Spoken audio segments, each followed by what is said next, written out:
சேகர் கமுலா இயக்கத்துல தனுஷ் நடித்த குபேரா திரைப்படம் திரையரங்கல்ல வெளியாகி தமிழ் மற்றும் தெலுங்குல நல்ல வரவேற்பை பெற்றது.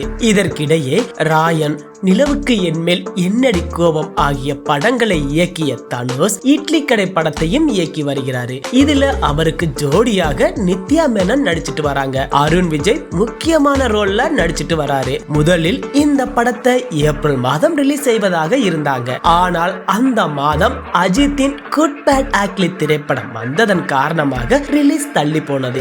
இட்லி கடை படத்துக்கு ஜிவி பிரகாஷ் இசையமைத்து வராரு. இந்த நிலையில படத்தின் ஆடியோ வெளியீட்டு விழா குறித்த தகவல் ஒன்று வெளியாகி இருக்கிறது. அதன்படி இந்த படத்தின் இசை வெளியீட்டு விழாவை இன்னும் சில வாரங்கள்ல பிரம்மாண்டமாக நடத்த இருக்கிறாங்களாம். படத்தை அக்டோபர் மாதம் ரிலீஸ் செய்ய திட்டமிட்டு இருப்பதாகவும் ஒரு பேச்சு ஓடிக்கொண்டிருக்கிறது. அநேகமாக சிவகார்த்திகேயனின் மதராசியும் இந்த படமும் ஒரே நாளில் ரிலீஸ் ஆக வாய்ப்புகள் அதிகம் இருப்பதாக சினிமா வட்டாரத்தில் சொல்லப்பட்டு வருகிறது. அதிகாரப்பூர்வ அறிவிப்பு வரும் வரை பொறுத்திருந்து பார்க்கலாம்.